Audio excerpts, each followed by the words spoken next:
नमस्कार दोस्तों, कैसे हो आप लोग।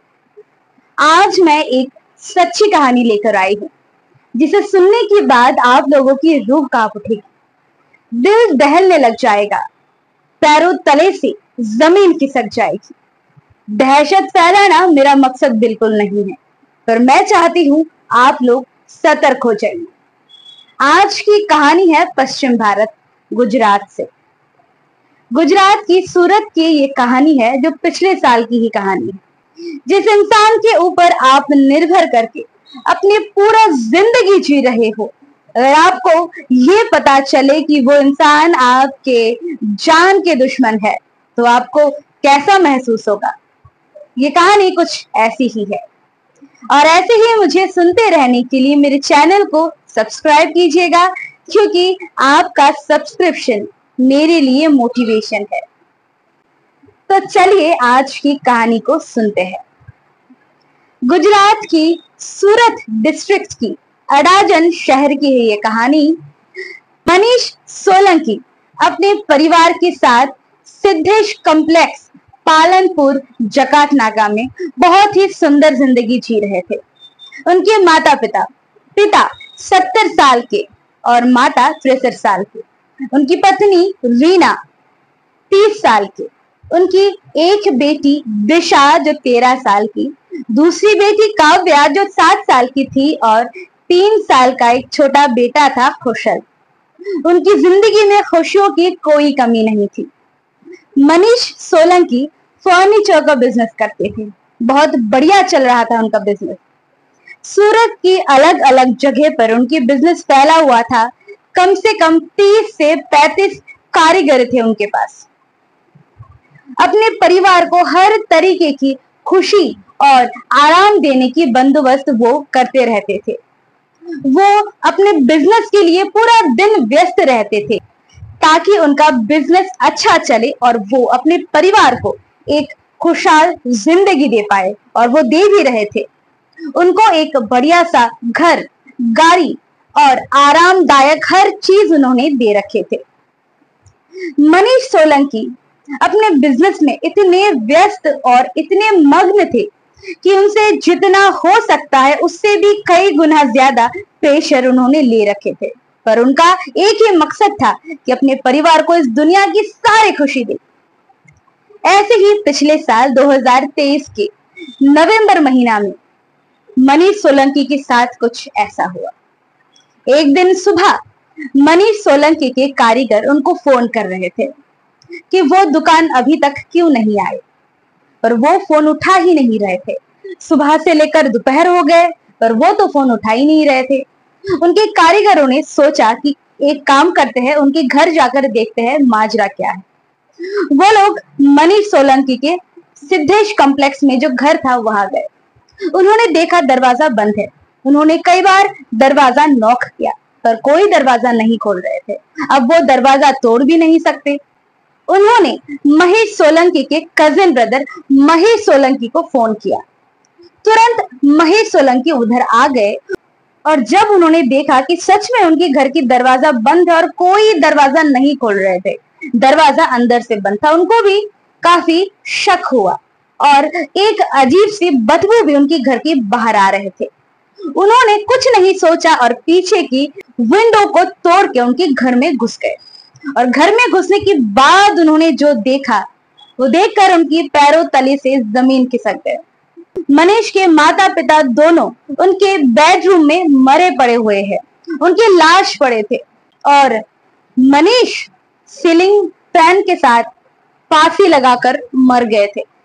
उनके पत्नी, 3 बच्चे नीचे मरे पड़े थे।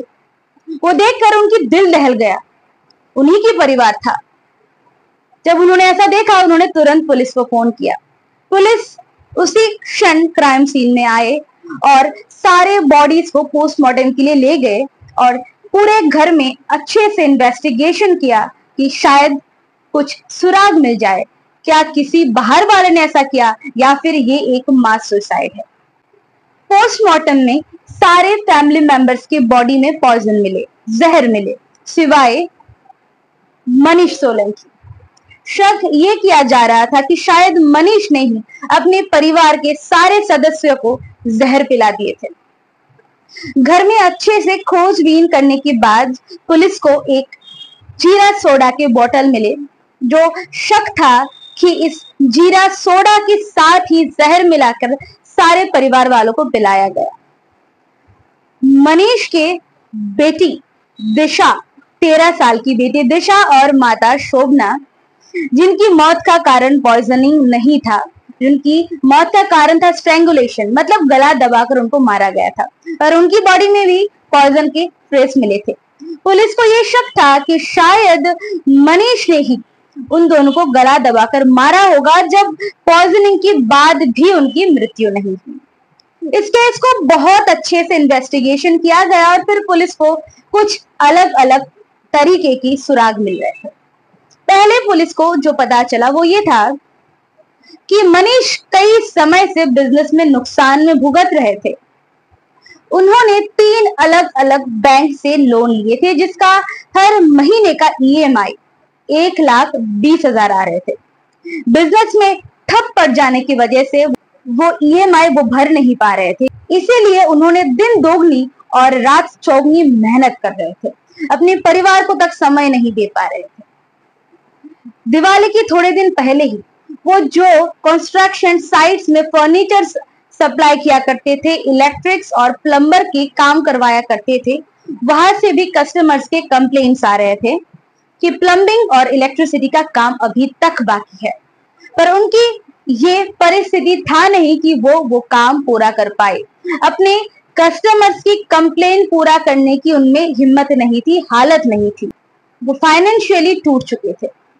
उनको लगा कि शायद इस मुसीबत से निकलने का एक ही रास्ता है, जो है मृत्यु, और वो खुद मर जाए तो उनकी परिवार की हालत बहुत बुरा हो जाएगा। जब वो मर जाएंगे तब शायद बैंक वाले उनके परिवार के ऊपर उन लोन के पैसों के लिए प्रेशर करने लग जाएंगे और जीते जी उनकी जिंदगी नरक हो जाएगी। इसीलिए उन्होंने अपने परिवार को अपने साथ ही मौत की मुंह में धकेलने का विचार किया कि अगर वो लोग भी मर जाए तो उनको भी ये सारे मुसीबत झेलना नहीं पड़ेगा, जो इतने महीने से मनीष शायद दिल ही दिल झेल रहा था। जो मृत्यु से भी वो खतरनाक महसूस वो खुद कर रहा था, वो नहीं चाहता था कि उसके परिवार उसकी मौत के बाद फेस करे। इस भयानक हादसा के 10 दिन बाद घनश्याम परमार, जो मनीष के ब्रदर इन लॉ थे, वो पुलिस स्टेशन पर एक जन के ऊपर कंप्लेन लेकर गए। मनीष को अपने फर्नीचर के बिजनेस में नुकसान हो रही थी, तब उन्होंने सोचा कि वो हार्डवेयर की होलसेल का बिजनेस शुरू करे। अडाजन एरिया में ही एक छोटा सा शॉप लेकर वो नया धंधा शुरू करे, हार्डवेयर की होलसेलिंग की। इसके लिए उन्होंने मदद ली सिंह साहब की, और सिंह साहब का ये कहना था कि मनीष सोलंकी उनसे 20 से 25 लाख रुपए की उधारी ले चुके थे और जो वो चुकता नहीं कर रहे थे, और वो कई दिनों से मनीष सोलंकी को उन पैसों के लिए प्रेशराइज कर रहे थे। इतना हद तक प्रेशराइज किए कि वो खुद के साथ साथ अपने परिवार को मौत के मुंह में लेकर चले गए। मनीष सोलंकी ने 11 अलग अलग बैंक से लोन की अपील किए थे। इसमें से एक लोन अप्रूव हुआ था उनकी मौत की एक दिन पहले।